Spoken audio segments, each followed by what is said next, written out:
Assalamualaikum warahmatullahi wabarakatuh. Waalaikumsalam warahmatullahi wabarakatuh.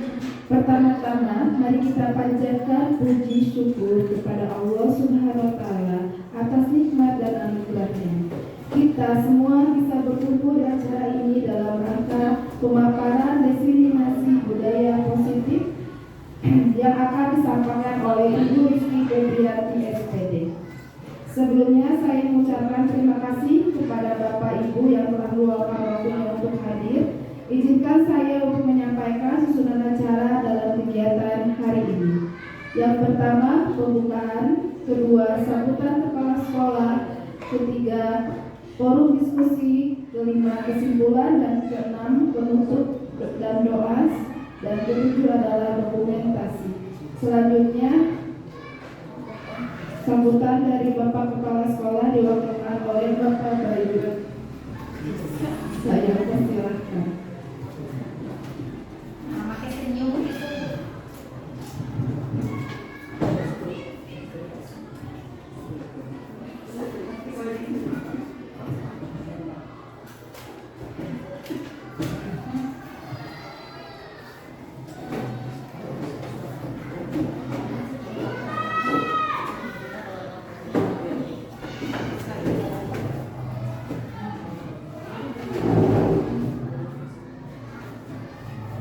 Bismillahirrahmanirrahim. Ya, terima kasih kepada pembawa acara. Assalamualaikum warahmatullahi wabarakatuh. Bismillahirrahmanirrahim. Wassalatu wassalamu ala Rasulillah wa alihi washabihi wa mawalah. Rabbi sholli sholli wa yassir amri wa hlul 'uqdatam min lisani yafqahu qawli. Ya Fathu ya Alim amma ba'du. Yang saya hormati Ibu Kiki selaku CGP Angkatan 11, yang saya hormati Bapak Ibu Guru SD Negeri sampai 01. Puji syukur kehadirat Allah Subhanahu wa Ta'ala yang mana atas nikmatnya kita dapat berkumpul dalam kegiatan CGP Angkatan 11 Ibu Kiki dengan tema diseminasi budaya positif. Salawat beserta salam marilah kita curah limpahkan kepada junjungan kita Habibana wa Nabiyyina Muhammad sallallahu alaihi wasallam, kepada keluarganya, kepada sahabatnya, kepada tabi'in dan tabi'in hingga selaku kita umatnya. Mudah-mudahan kita mendapat sahabatul hikmah daripadanya di yaumil jaza. Amin ya rabbal alamin. Bapak Ibu sekalian, terima kasih untuk waktunya. Pada kesempatan kali ini kita akan melaksanakan belajar bersama dalam kegiatan CGP Ibu Kiki, Ibu Rizky Febrianti SPD dengan tema diseminasi budaya positif. Oleh karenanya, mari kita simak baik-baik karena ini adalah suatu kegiatan yang sangat bakal ada manfaatnya untuk kita di kemudian hari.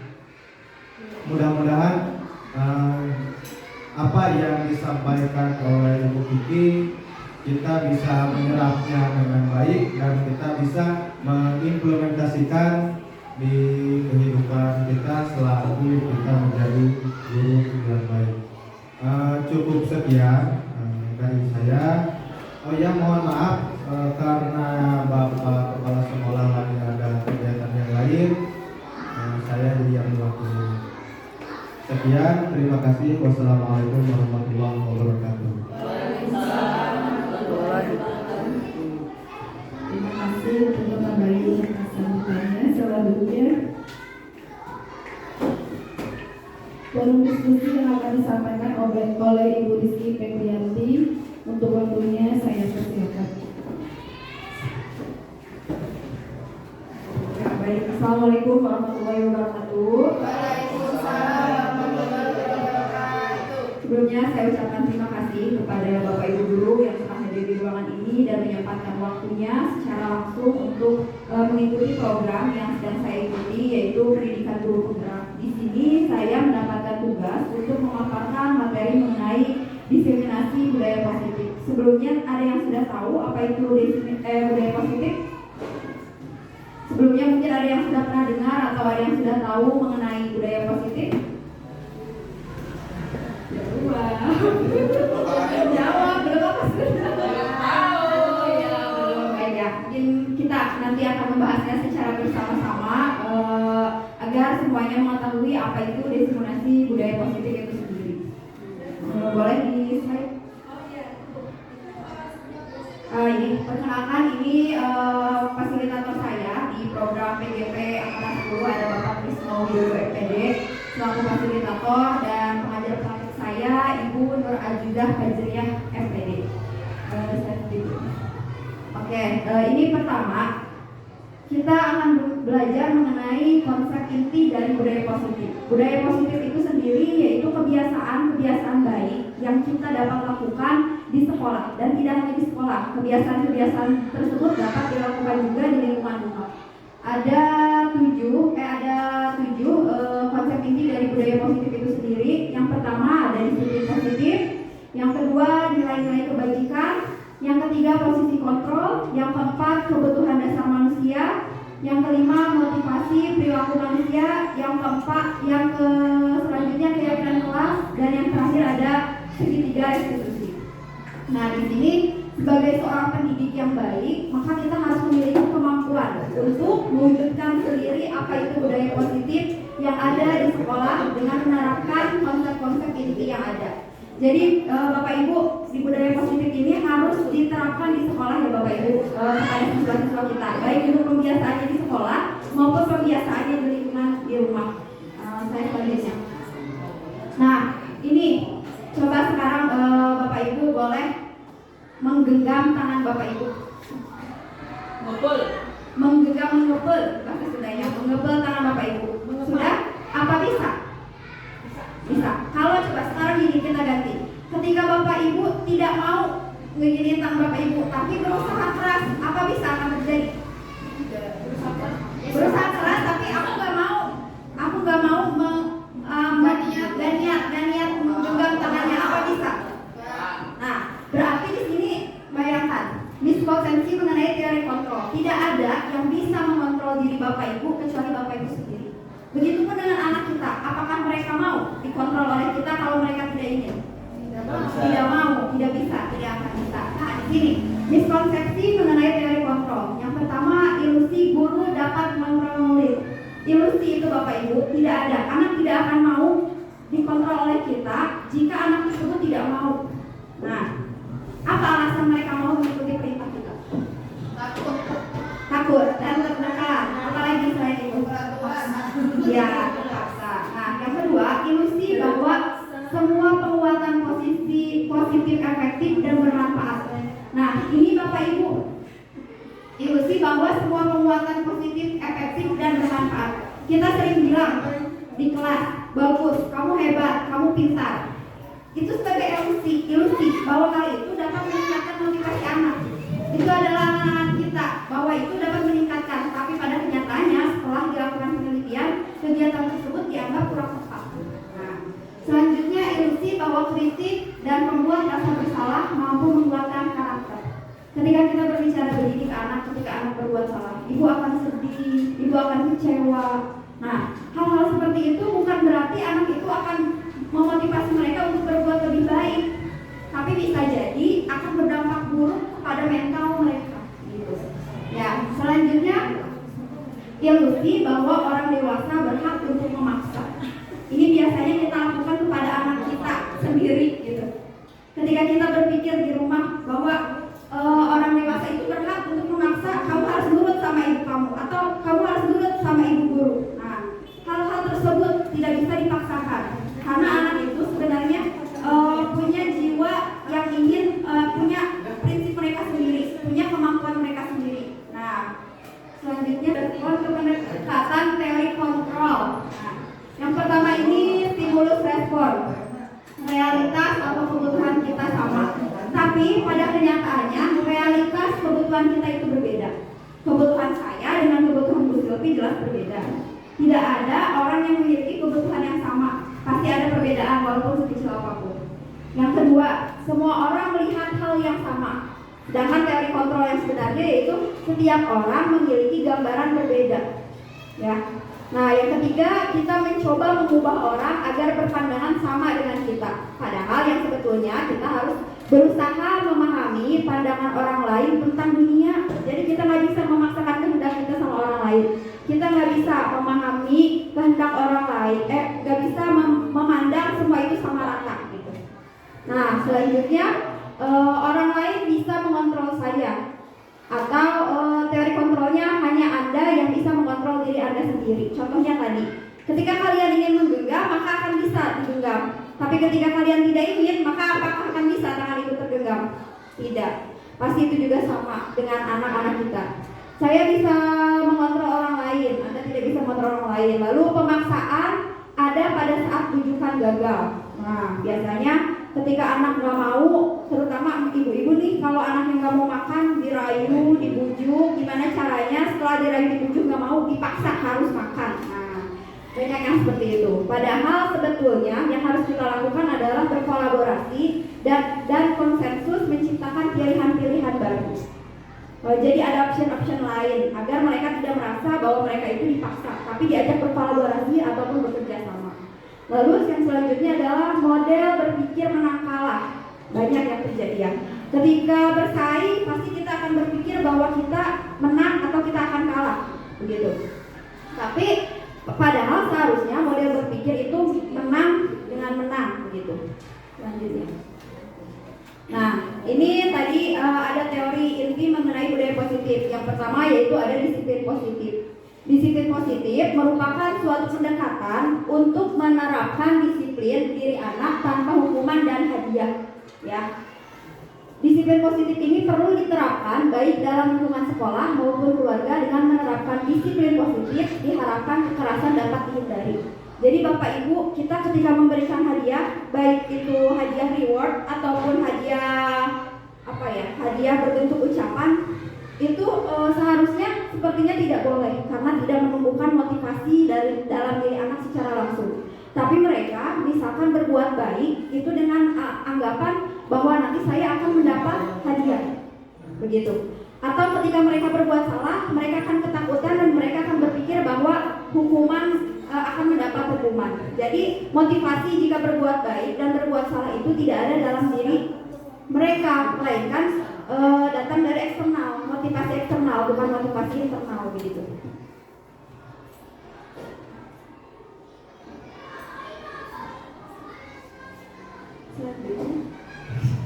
Terus, nah ini cara melakukan penerapan disiplin positif.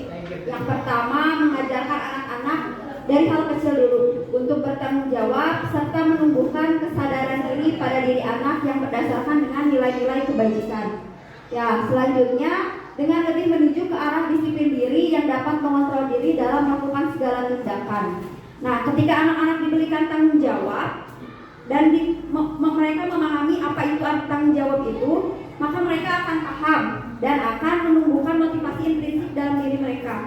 Sehingga disiplin positif ini tercipta bukan karena takut hukuman atau karena ingin mendapat hadiah, gitu. Nah, dengan penerapan disiplin positif ini dapat membuat murid untuk memahami dan menyadari berdasarkan motivasi internal mereka, bukan berdasarkan dari pujian ataupun hukuman yang mereka dapatkan, begitu. Nah, ini yang harus kita pelajari juga dan harus kita ketahui tentang nilai-nilai kebajikan. Nilai-nilai kebajikan itu apa? Ada yang pernah dengar nilai-nilai kebajikan?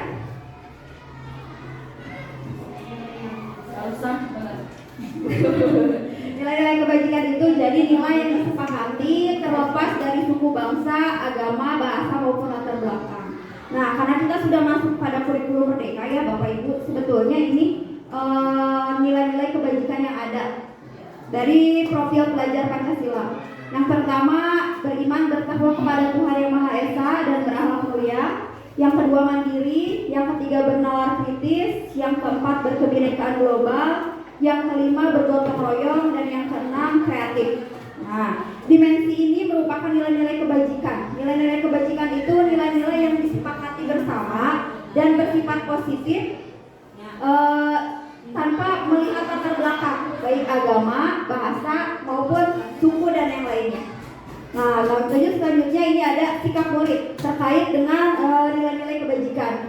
Yang pertama yaitu ada toleransi, rasa hormat, integritas, mandiri, menghargai, antusias, empati, keingintahuan, kreativitas, kerjasama, percaya diri, dan berkomitmen.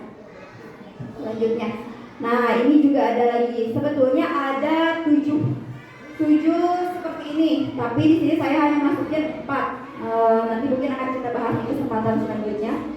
9 pilar karakter ini yang harus ditumbuhkan kepada anak didik kita di sekolah. Jadi bukan hanya bertanggung jawab, mandiri, kreatif, tapi sebetulnya yang lain juga banyak gitu. Ini contohnya 9 pilar karakter. Yang pertama, cinta Tuhan dan segenap ciptaannya, rasa kemandirian dan tanggung jawab, kejujuran dan diplomatis, hormat dan santun, dermawan, suka menolong, percaya diri, kreatif dan pekerja keras, kepemimpinan dan keadilan. Ini termasuk dari nilai-nilai kebajikan ya. Lalu ini ada petunjuk seumur hidup dan keterampilan hidup. Nah, kita itu bukan hanya menumbuhkan rasa jujur aja pada diri anak dan bertanggung jawab, tapi banyak nilai-nilai lain yang perlu dilihat. Jadi tidak seukur cuman hanya bertanggung jawab, jujur dan kreatif saja, tapi banyak yang lain. Rasa keberanian, bekerja sama, keingintahuan, keluasan juga itu perlu dikembangkan dalam diri anak. Selanjutnya, nah ini ya yang kita itu tentang kebutuhan dasar manusia.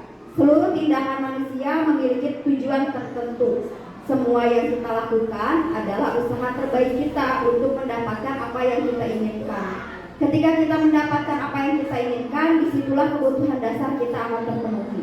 Sebelum saya lanjut, saya mau bertanya, coba ada yang tahu nggak 5 dasar kebutuhan manusia itu apa aja? Uang. Ya, betul, bisa. Uang itu berarti kebutuhan. Ya, kebutuhan hidup. Tadi tayang. Terus apa lagi? Makan. Terus apa lagi? Tempat tinggal, sholat. Ya bisa. Terus apa lagi? Istri. Oh iya jelas. Suami. Tadi tayang gitu. Ada lagi mungkin kebutuhan yang harus kita penuhi. Udah ya, coba di next dulu. Nah, 5 kebutuhan dasar manusia itu yang pertama adalah bertahan hidup. Ya. Kita itu sebagai manusia harus punya keinginan bertahan hidup. Ada nggak yang pengen gak hidup? Siapa? Galau asa. Ya, mungkin ada orang yang berputus asa atau galau ya.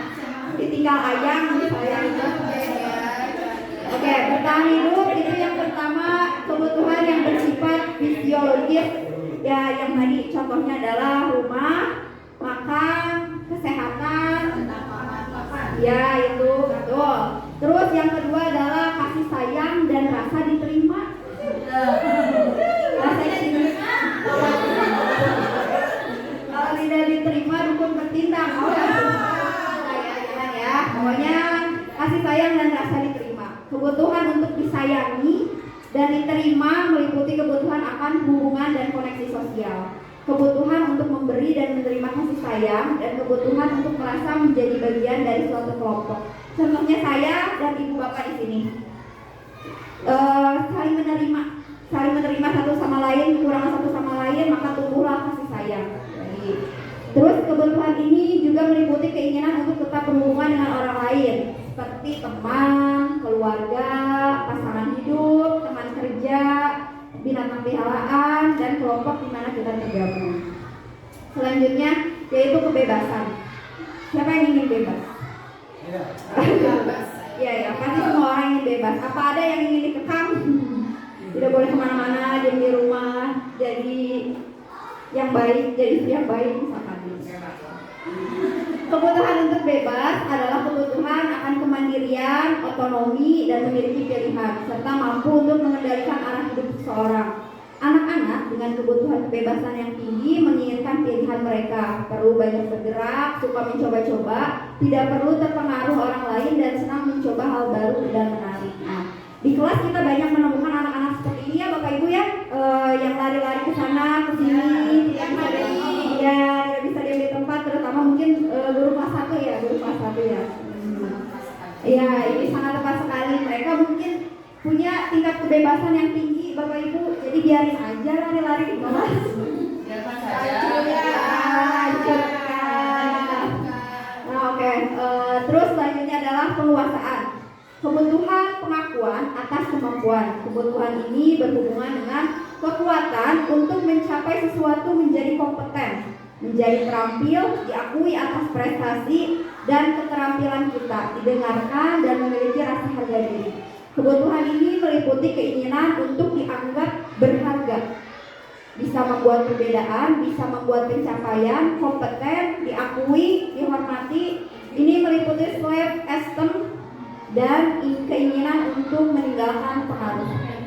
Oke, yang terakhir yaitu kebutuhan akan kesenangan. Siapa yang butuh kesenangan? Ayo kita senang-senang. Ya, butuh kesenangan. Kalau ibu kebutuhan kesenangannya apa ya? Shopping. Kalau bapak-bapak kebutuhan kesenangannya? Masa sih? Ya. Kesenangan adalah kebutuhan untuk mencari kesenangan, bermain dan tertawa. Bayangkan hidup tanpa memikirkan kenikmatan, apapun betapa menyedihkannya, gitu kan? Glaser menghubungkan kebutuhan akan kesenangan dalam belajar. Selain gurunya yang butuh senang, anak-anak juga ketika di dalam kelas itu butuh dulu senang. Ketika mereka sudah senang dan mereka merasa tertarik, maka mereka akan mau belajar tanpa paksaan. Ya. Makanya ketika kita menjadi seorang guru, mau tidak mau harus mendidik anak secara kreatif sehingga dapat menumbuhkan rasa keinginan tahu mereka dan bersikap bernalar kritis mereka gitu. Ketika kita gini, zaman sudah semakin canggih, kita harus mengikuti perkembangan zaman anak. Mungkin zaman dulu ketika kita sekolah, guru hanya memberikan nulis di papan tulis aja. Tapi zaman sekarang Bapak Ibu, anak-anak saya yakin sudah tidak akan ada yang mau seperti itu lagi. Ketika kita memberi tulisan begitu banyak dan mereka hanya menulis, mereka akan merasa bosan ketika berada di dalam kelas. Maka dari itu ada zaman sekarang mah kita bisa lihat ice breaking, terus tepuk-tepuk yang beragam agar mereka menumbuhkan lagi rasa kreativitas, rasa keinginan dalam diri mereka untuk belajar. Ini ya Bapak Ibu, selanjutnya yaitu motivasi perilaku manusia. Ini ya, yang tadi saya bilang anak-anak di kelas kita mungkin hanya menyukai motivasi belajarnya untuk menghindari ketidaknyamanan dari sebuah hukuman atau untuk mendapatkan imbalan atau penghargaan diri dari orang lain. Nah, jika murid masih memilih, Bapak Ibu coba saya mau tanya, kira-kira murid Bapak Ibu di kelas di antara 3 motivasi ini memilihnya yang mana? Kebanyakan yang mana? Menghindari sebuah hukuman. Ada lagi yang lain?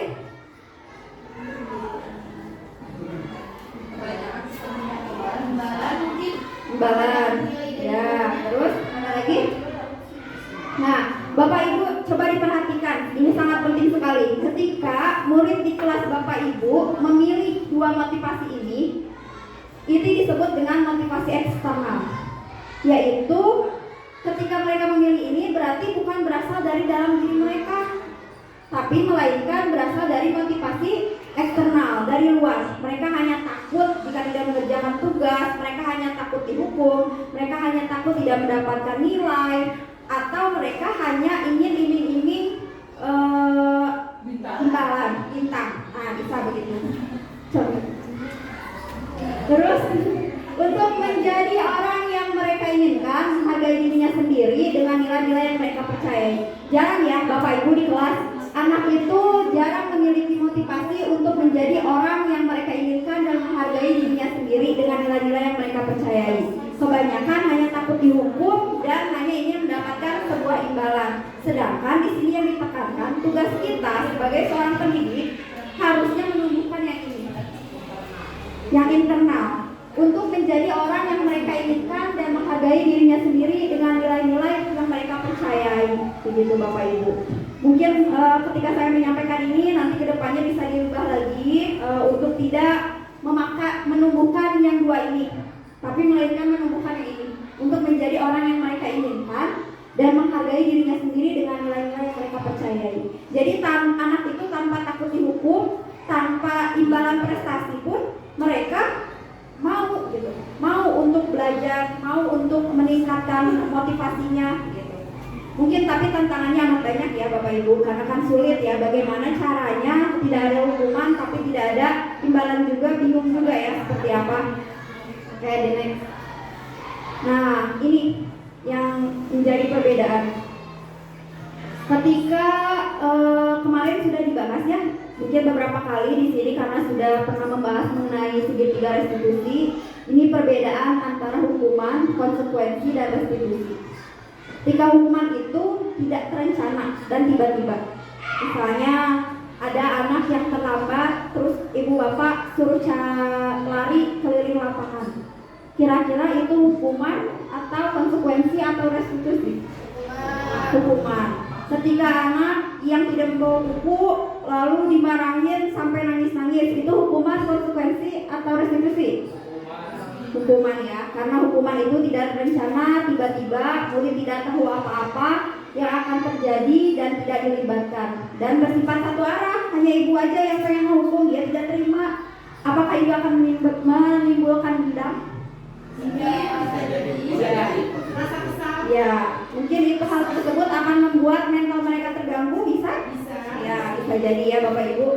Makanya kita sebagai guru harus mulai menghilangkan yang disebut sebagai hukuman. Karena itu bisa berdampak jangka panjang. Mungkin ada pernah teringat masa-masa sekolah dulu Bapak Ibu pernah mendapat hukuman dari gurunya?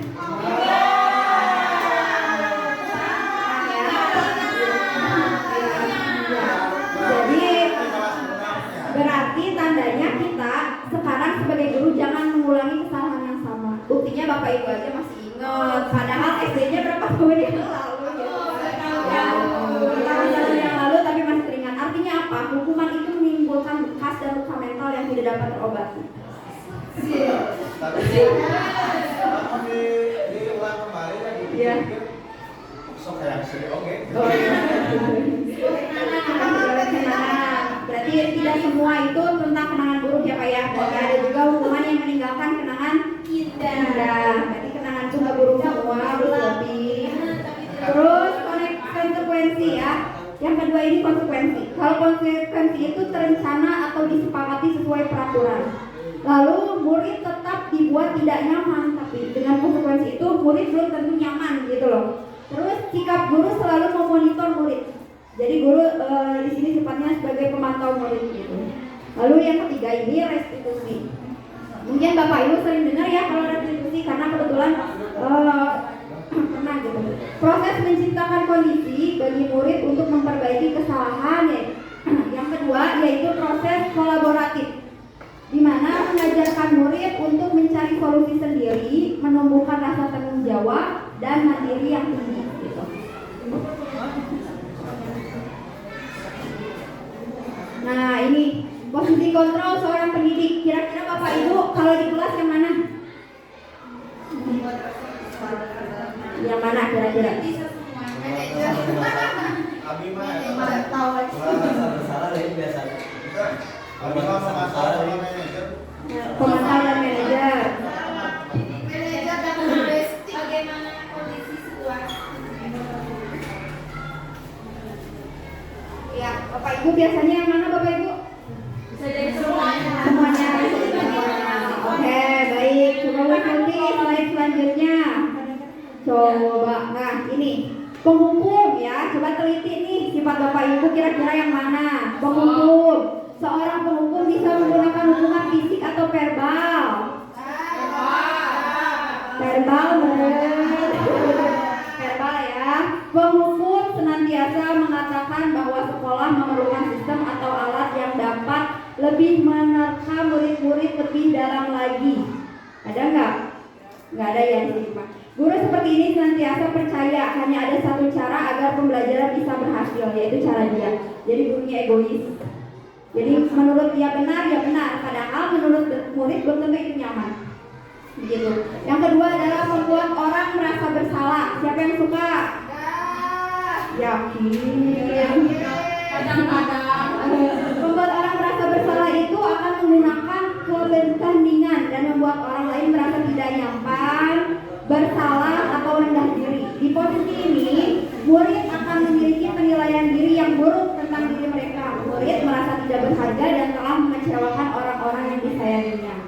Kata-kata yang keluar dengan lembut ya Bapak Ibu, membuat rasa bersalah itu. Ibu sangat kecewa dengan kamu, pelan-pelan tapi ya, gitu.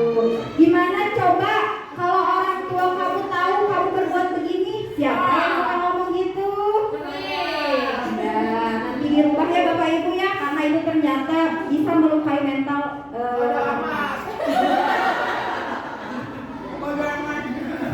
Dipotong ya. Lalu yang ketiga adalah teman. Guru pada posisi ini tidak akan menyakiti murid, namun akan tetap berupaya mengontrol murid melalui persuasi. Posisi teman pada guru bisa negatif ataupun positif. Positif di sini berupa hubungan yang baik yang terjalin antara guru dan murid.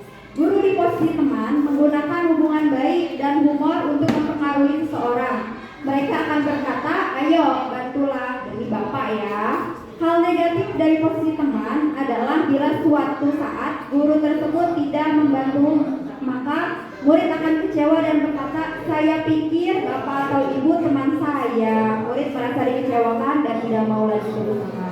Oke, sebelum lanjut kita ice breaking dulu ya Bapak Ibu ya. Sekarang ice breakingnya simpen pulpen atau apapun apa di tengah-tengah. Ya boleh. Terus ketika mendengar kata Udin rebutan, ya. Tapi ketika belum mendengar kata Udin, ya terserah, boleh bertiga, boleh berempat, boleh berdua. Ya Bapak Ibu ya. Jadi ketika mendengar kata apa tadi? Ketika mendengar kata Udin ya. Ya Allah, tadi ibu. Oke, sampai ya. Pada suatu hari di suatu lembah tinggallah sekelompok keluarga. Sekelompok keluarga ini adalah keturunan dari orang yang amat sangat sakti. Lalu ketika itu mereka melihat ada pendatang ini melihat ada sekelompok anak kecil yang sedang bermain layang-layang bersama-sama di lapangan tersebut. Lalu tanpa sengaja mereka bertemu dengan Upin.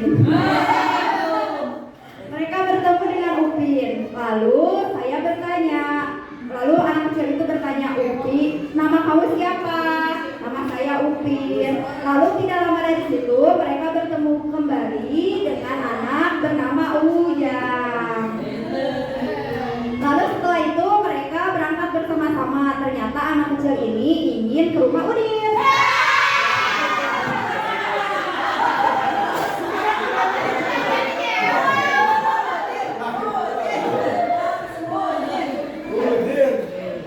Jadi udah ya Bapak Ibu, kita lanjut lagi ke materi selanjutnya, yaitu monitor atau pemantau. Nah, siapa yang menggunakan posisi ini? Monitor atau pemantau? Pernah. Nah ya, semua pernah. Memonitor berarti mengawasi posisi pemantau berdasarkan pada peraturan-peraturan dan konsekuensi. Dengan menggunakan sanksi, konsekuensi kita dapat memisahkan hubungan pribadi kita dengan murid. Sebagai seseorang yang menjalankan posisi pemantau, biasanya pertanyaan-pertanyaan yang diajukan yaitu apa yang telah kamu lakukan? Sanksi apa yang kamu dapatkan ketika melanggar peraturan? Seperti itu. Lalu yang terakhir adalah posisi apa? Manajer, ya. Manajer ini adalah posisi di mana guru berbuat sesuatu bersama dengan murid, mempersilahkan murid untuk mempertanggungjawabkan perilakunya, mendukung murid agar dapat menemukan solusi atas permasalahannya sendiri. Gitu. Jadi manajer ini bukan hanya bukan hanya menghukum atau membuat rasa bersalah, tapi dia menjadi teman sekaligus menjadi pemantau. Ada di posisi sebagai manajer. Nah, ini Bapak Ibu pernah dengar keyakinan kelas? Sudah membuat di kelas? Membuatnya dengan siapa? Iya, dengan siswa.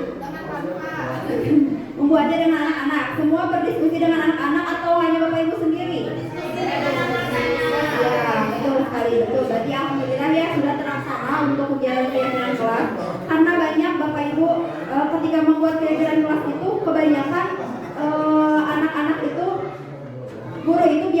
membuat hanya sepihak saja, gitu. Nah, keyakinan kelas itu merupakan prinsip atau nilai yang dipegang oleh suatu kelompok ataupun komunitas untuk saling menghormati, bekerja sama, bertanggung jawab, dan berusaha semaksimal mungkin, serta mendukung pembelajaran aktif. Keyakinan tersebut dapat menciptakan lingkungan yang positif, kondusif untuk pertumbuhan bersama. Jadi ketika kita membuat keyakinan kelas itu jangan sendiri ya Bapak Ibu, apalagi sampai beli di online. Sekarang ada yang jual keyakinan kelas. Ternyata setelah saya pelajari, pembuatan keyakinan kelas itu harus berdasarkan pendapat bersama. Kalau anak-anak membuat keyakinan kelas pasti mereka akan bingung ya, kata-katanya pasti menggunakan kata-kata negatif. Tidak boleh ini, tidak boleh itu. Itu termasuk keyakinan kelas atau peraturan kelas? Peraturan. Iya, ketika menggunakan kalimat negatif maka itu bukan disebut sebagai keyakinan kelas, melainkan itu disebut sebagai peraturan kelas. Ketika kita membuat keyakinan kelas, maka kita akan berubah kalimat negatif dari anak-anak menjadi kalimat positif. Next. Nah, dalam membentuk keyakinan kelas, guru berperan dalam mewujudkan terbentuknya keyakinan kelas dengan membuat kesepakatan antara guru dan siswa. Jadi bukan antara guru dan guru saja, melainkan harus guru dengan siswa. Apabila perlu, boleh dilakukan pembuatan keyakinan kelas guru dengan wali murid. Begitu bisa. Jadi untuk membantu dan menerapkan budaya positif ini juga di rumah begitu. Lalu selanjutnya keyakinan kelas berupaya pernyataan-pernyataan universal yang mudah diingat dan dipahami dan harus dilakukan di lingkungan sekolah.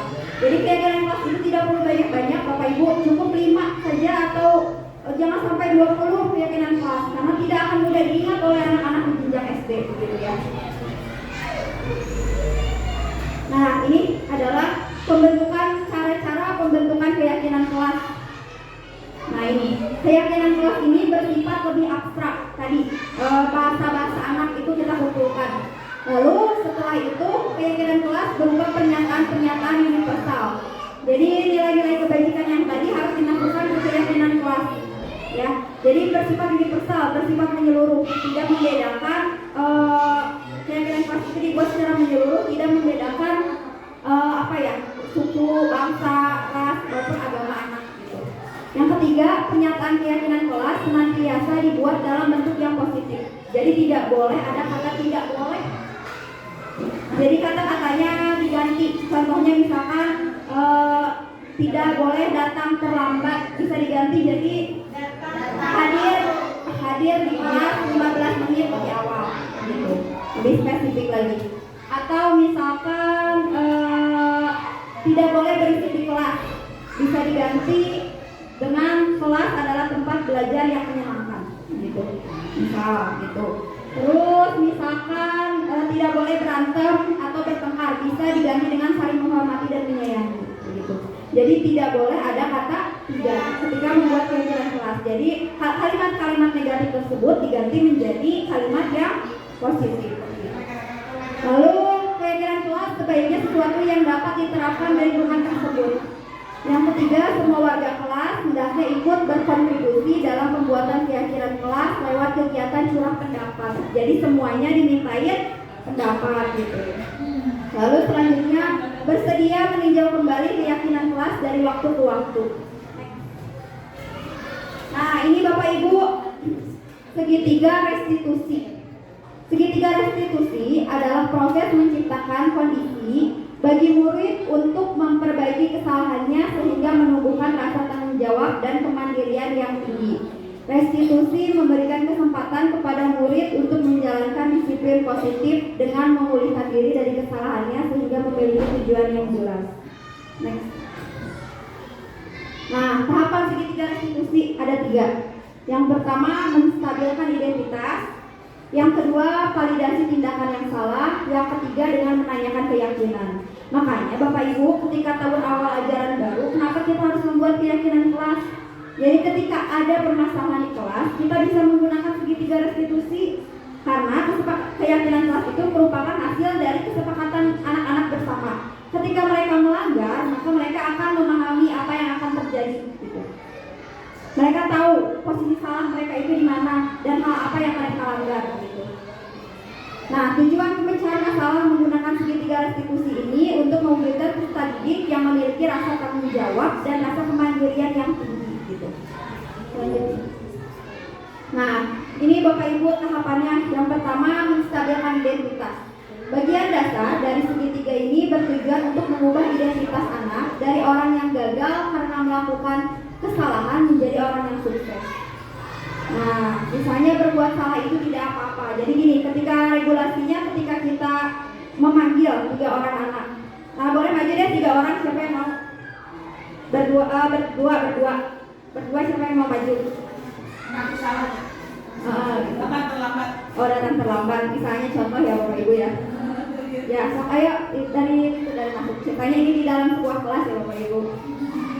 Ceritanya dia datang terlambat. Oh ya, mohon maaf. Kesiangan. Mohon maaf kesiangan. Oke. Ya, kenapa kamu datang terlambat? Macet. Oke. Ya udah duduk dulu aja. Nah, nanti ketika itu kita tidak boleh langsung memarahi anak ini yang terlambat ini. Nah, misalkan ini ya Bapak Ibu, ketika penerapan segitiga restitusi di dalam kelas ketika itu. Nah, saya panggil dulu anaknya, lalu saya tanyakan, kenapa tadi kamu kesiangan? Oh gitu, ya tidak apa-apa kalau kesiangan. Ibu juga pernah kok mengalami kejadian seperti itu. Kondisi jalannya amat sangat tidak memungkinkan ya untuk berangkat sekolah dan datang ke sekolah tepat waktu. Iya. Bapaknya kan kesiangan juga. Oh begitu ya. Nah ini termasuk bentuk dari menstabilkan identitas. Nah selanjutnya Bu. Nah ini validasi tindakan yang salah. Kamu pasti punya alasan ya kenapa kamu datang terlambat. Oh, bapak kamu datangnya kesiangan. Oh begitu. Nah selanjutnya menanyakan keyakinan yang tadi. Ketika menjawab bapaknya kesiangan, oh mungkin solusi dari ibu kamu bisa gitu bukan gitu. Jadi mungkin menurut ibu kamu bisa datang bangun lebih pagi lagi dan membangunkan ayah kamu lebih pagi lagi. Menurut kamu kesepakatan kelas mana yang kamu langgar?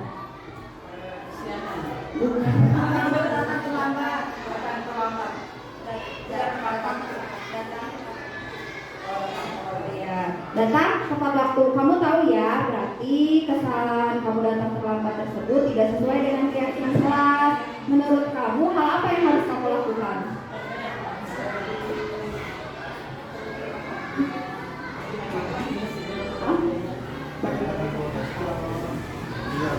Yang harus saya lakukan berarti ya. Ketika anak kesiangan itu pasti alasannya kan bapaknya bangunnya siang. Berarti ini kan kantornya. Iya, memang yang saya lakukan itu. Iya, nggak begitu. Ketika anak ibu Iya, menjawab seperti itu, ibu harus menggali anak itu. Jadi mereka harus tahu solusi mereka itu terpecahkan apa tidak dengan sendiri gitu. Jadi mereka bertanggung jawab. Berarti ketika mereka selalu datang terlambat atau kesiangan, apa yang harus mereka lakukan? Dengan cara mencari solusi itu akan menumbuhkan rasa bertanggung jawab dan mandiri. Akan ada konsekuensi. Ketika jadi ibu bertanya lagi ke anak, ya kalau kamu datang terlambat lagi, apa yang akan kamu lakukan?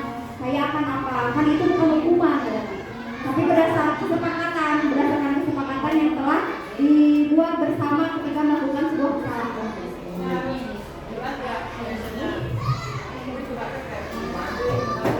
Ketika mereka mengulangi kesalahan lagi, berarti melakukan restitusi lagi. Lalu apa yang tadi tinggal dikasih bukan ketika anak berbuat kesalahan lagi yang sama kan tadi nggak ada konsekuensi. Ketika kamu terlambat lagi, hal apa yang akan kamu lakukan? Pasti dia diberi konsekuensi, pasti dia tidak akan lagi. Gimana coba gimana?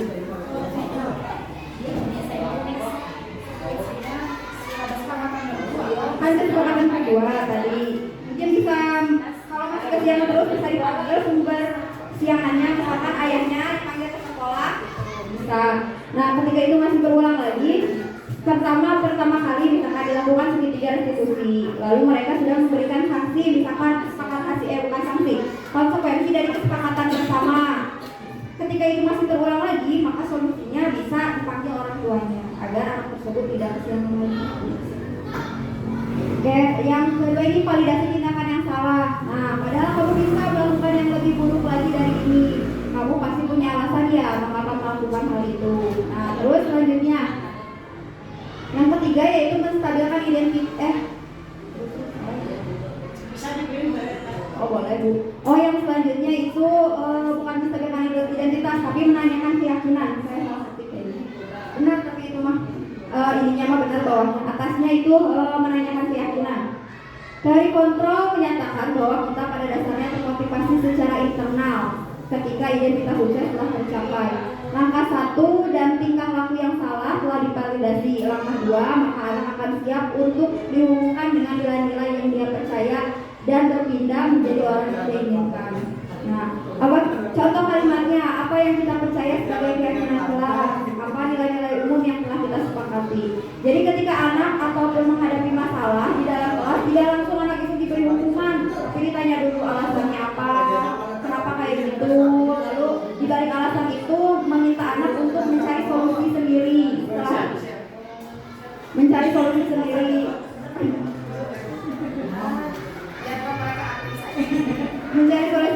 Setelah mencari solusi sendiri mereka bisa menumbuhkan rasa dan nilai tanggung jawab serta kemandirian dari diri mereka. Mungkin ada yang mau ditanyakan dari yang tadi telah saya sampaikan? Apa Bu? Iya, tidak ada Bu. Itu salah satu bentuk dari hukuman yang bersifat verbal Bu, dari ucapan dari kata-kata. Mungkin jika kena ke anak bisa mengakibatkan mereka mentalnya jadi down. Jadi nggak bagus untuk mental mereka begitu Bu. Ada lagi mungkin yang mau ditanyakan? Iya boleh.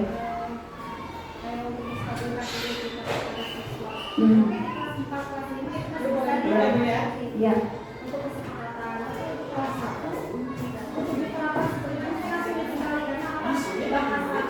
Iya, betul. Ya, begini Bu, sebetulnya kalau untuk siswa kelas 1 tetap bisa diterapkan, tapi dengan menggunakan bahasa ibu. Jadi kita ganti bahasanya pelan-pelan gitu. Lalu kita arahkan, kita giring mereka untuk menemukan solusi. Misalnya mereka datang terlambat, coba ya kamu pikirin gimana caranya biar kamu tidak datang terlambat lagi. Dan mereka akan jawab, oh mungkin, pasti mereka bisa berpikir seperti itu.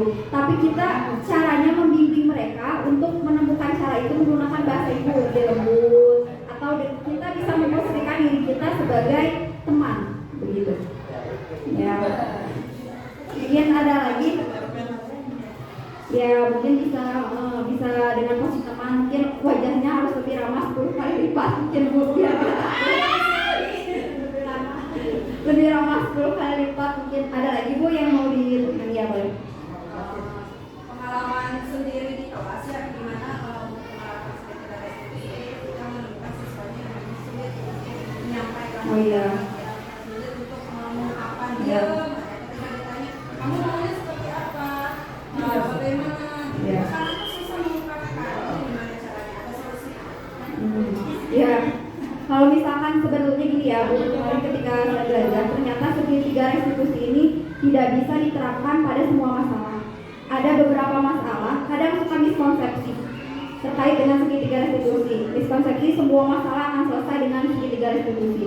Mungkin pada kasus tersebut tidak harus 3 tahapan ini yang terrealisasi. Misalnya salah satunya aja menstabilkan identitas, atau mungkin kalau mereka sulit berkata-kata bisa kita membuat gambar sebagai refleksi diri. Menampilkan membuat dari kertas itu gambar, coba dong kamu menggambar permasalahan kamu itu seperti apa misalkan, atau bisa dituliskan gitu. Lalu misalkan kita kasih gambar stiker-stiker, jadi merefleksikan kembali hal apa yang bisa yang membuat mereka seperti itu gitu. Jadi begitu Bu, menurut pendapat saya ya. Ada lagi yang mau ditanyakan terkait dengan materi yang disampaikan? Sudah Bapak Ibu, ada lagi gak yang mau bertanya? Sudah ya?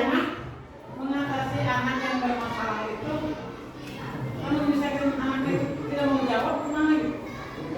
Ya tadi Bu bisa digambarkan, misalkan Ibu bisa beri kartu-kartu satu emoticon membuat lalu misalkan ditempel gimana perasaan kamu, merefleksikan kembali, karena tidak semua masalah dapat terselesaikan menggunakan segitiga restitusi. Ini kadang miskonsepsi ya, semua masalah dapat terselesaikan dengan segitiga restitusi, tapi sebetulnya tidak. Ada beberapa masalah yang tidak bisa diselesaikan dengan segitiga restitusi. Mungkin anak yang seperti itu pendiam, tidak bisa ngomong, mungkin bisa dengan refleksi seperti menyediakan gambar atau sesuai jenjang aja Bu. Biasanya kalau misalkan anak di kelas 4, 5, 6 sudah bisa menerapkan segitiga restitusi, kelas 3 juga, kelas 2 juga. Cuman di kasus mungkin di kelas 1 ataupun kelas 2 yang tidak bisa menerapkan segitiga restitusi bisa menggunakan refleksi diri dengan gambar-gambar, emoticon, kamu yang mana, kamu di posisi yang mana. Mungkin dengan itu mereka jadi tertarik dan mudah untuk menuliskan atau menceritakan masalah mereka. Kemarin sudah dicoba beli pakai emoticon. Ya. Ternyata yang kita nyamata budak salah riwayat tapi sekarang perasaan kamu gimana? Senang. Ya berarti mereka senang berbuat. Padahal tentunya kalau saya senang kayaknya. Ya mungkin permasalahannya tidak sedalam itu Bu. Jadi mereka masih bisa senang gitu. Mungkin ketika membuat LKPD itu mereka senang, kan kita nggak tahu. Ya begitu aja sih Bu sebetulnya. Ya gitu. Mungkin sekian materi yang dapat saya sampaikan, kurang lebihnya mohon maaf. Bila ada yang tidak berkenan di hati Bapak Ibu, wassalamualaikum warahmatullahi wabarakatuh. Akan ditutup oleh MC.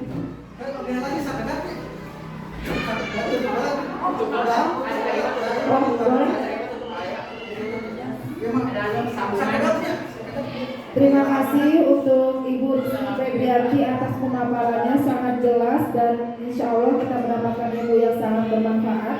Acara selanjutnya adalah doa yang akan dipimpin oleh Awan Hamdani SPD. Saya persilakan.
Warahmatullahi wabarakatuh. Saya Fatimah Soriah Nur, mengajar di kelas 3 di SDN sampai 01. Dari hasil pemaparan yang Bu Kiki sampaikan terkait dengan diseminasi budaya positif, saya yang semula tidak tahu sekarang menjadi tahu tentang langkah-langkah penerapan segitiga restitusi. Dan materi yang disampaikan oleh Bu Kiki tadi menurut saya sudah sangat jelas dan sudah cukup bagus. Assalamualaikum warahmatullahi wabarakatuh. Perkenalkan, saya Lena Agustina. Saya guru dari SDN sampai 01. Saya mengajar di kelas 4 SD. Setelah melihat pemaparan Bu Rizky tentang diseminasi budaya positif, saya jadi lebih tahu lagi tentang apa itu diseminasi positif yang diajarkan di lingkungan sekolah, di mana yang sangat berkesan itu yaitu pemberian motivasi yang harus kita beri kepada siswa itu yaitu menumbuhkan motivasi yang di dalam intrinsik atau di dalam siswa itu sendiri, bukan dari eksternal. Seperti itu. Mungkin kedepannya lagi kita bisa menerapkan motivasi-motivasi siswa itu di dalam intrinsik. Kemudian semoga tahun depan atau tahun berikutnya bisa menerapkan budaya positif ini di lingkungan sekolah. Cukup mungkin dari saya, kurang lebihnya mohon maaf. Wabillahi taufiq wal hidayah. Wassalamualaikum warahmatullahi wabarakatuh. Assalamualaikum warahmatullahi wabarakatuh. Perkenalkan, nama saya Sylvia Mutiawati. Saya mengajar di SDN sampai 01 dan saya adalah wali kelas 1 SD. Terima kasih untuk Ibu Rizky Febrianti telah berpresentasi dan memaparkan tentang diseminasi budaya positif ini merupakan budaya positif lingkungan sekolah. Diseminasi ini diikuti oleh seluruh warga sekolah. Atas pemaparan oleh Ibu Rizky Febrianti dan presentasinya sangat bagus sehingga saya sangat memahami apa itu diseminasi budaya positif. Ada 2 poin yang saya pahami. Yang pertama, disiplin positif. Yang kedua, teori motivasi, hukuman, dan penghargaan. Atas ilmu yang sudah diberikan oleh Ibu Rizky Febrianti, alhamdulillah saya menambah wawasan karena beliau sudah memberikan penjelasan dengan begitu jelas dan detailnya. Semangat terus untuk Bu Rizky Febrianti dan terima kasih atas ilmu yang sudah diberikan kepada saya. Assalamualaikum warahmatullahi wabarakatuh. Saya Fatin, guru kelas 1 di SDN sampai 01. Alhamdulillah kemarin saya telah mengikuti kegiatan diseminasi budaya positif yang disampaikan oleh Bu Rizky Febrianti. Setelah saya mendengarkan penyampaian dari Bu Rizky Febrianti, alhamdulillah saya mendapatkan ilmu baru mengenai budaya positif yang harus dilaksanakan di sekolah kami. Beberapa yang disampaikan oleh Bu Rizky Febrianti diantaranya adalah adanya pembuatan keyakinan kelas, kemudian adanya segitiga restitusi, dan ada bagaimana caranya kita memotivasi siswa agar siswa itu mendapatkan motivasinya justru dari faktor internal, bukan dari faktor eksternal. Mudah-mudahan apa yang disampaikan oleh Bu Rizky Febrianti dapat dilaksanakan di sekolah ini dengan baik. Terima kasih Bu Rizky, tetap semangat mengikuti kegiatan guru penggerak. Assalamualaikum warahmatullahi wabarakatuh.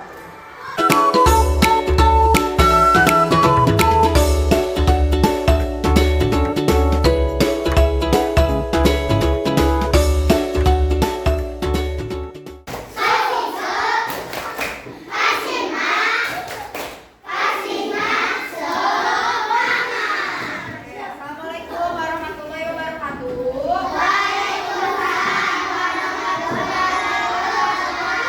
Apa kabarnya hari ini? Alhamdulillah, luar biasa.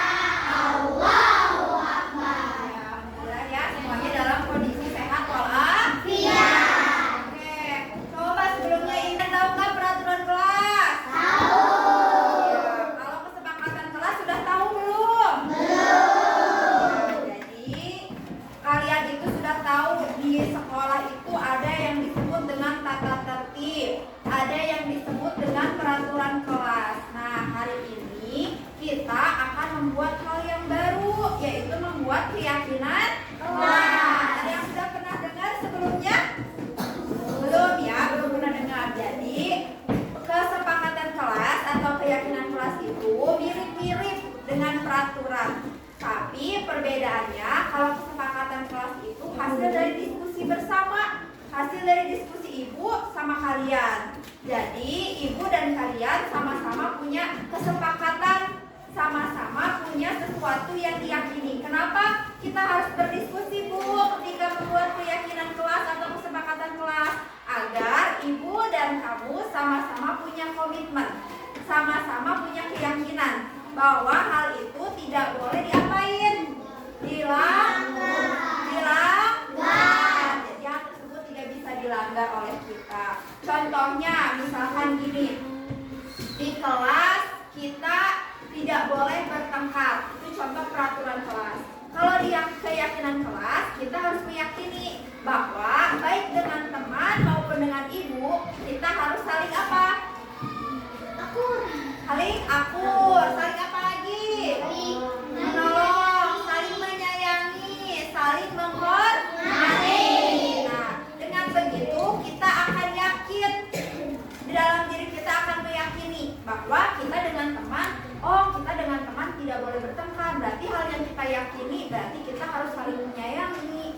saling menghormati. Paham tidak? Paham. Sekarang ibu minta kamu silakan nanti ibu bagikan ini sticky note, lalu kamu tulis ya. Lalu kamu tulis di kertas ini keyakinan kelas apa sih yang pengen kamu ada di kelas ini. Misalkan saling menyayangi, saling menghormati, atau misalkan saling menghargai. Kalau misalkan kita tidak boleh makan di kelas, berarti tulisnya apa di sini? Tidak boleh makan di kelas itu peraturan. Berarti keyakinannya kelas kita harus selalu bersih. Paham nggak? Paham. Nanti kamu tulis di sini boleh apa aja ya yang kamu pengen.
kesepakatan kelas berapa?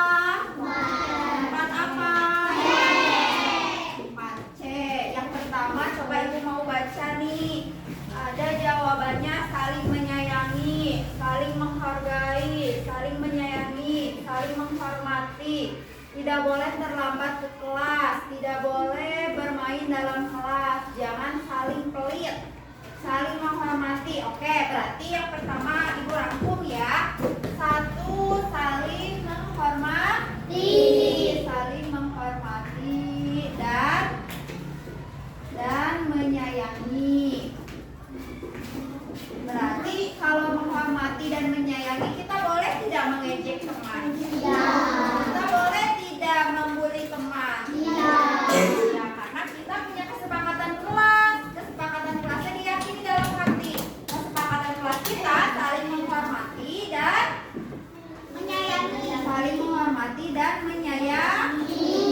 Oke, coba sekarang ibu mau tanya, kalau ibu lagi menerangkan di depan kelas, kalian ngobrol, menghormati ibu tidak? Iya. Nah, berarti kesepakatan kelasnya dilanggar tidak? Dilanggar. Berarti kalau ibu sedang menerangkan di depan, kalian harus apa? Kalian harus apa? Mendengarkan. Untuk mengikuti keyakinan kelas kita, saling menghormati. Kalau temannya dibully, boleh tidak? Karena kita punya keyakinan kelas kita apa?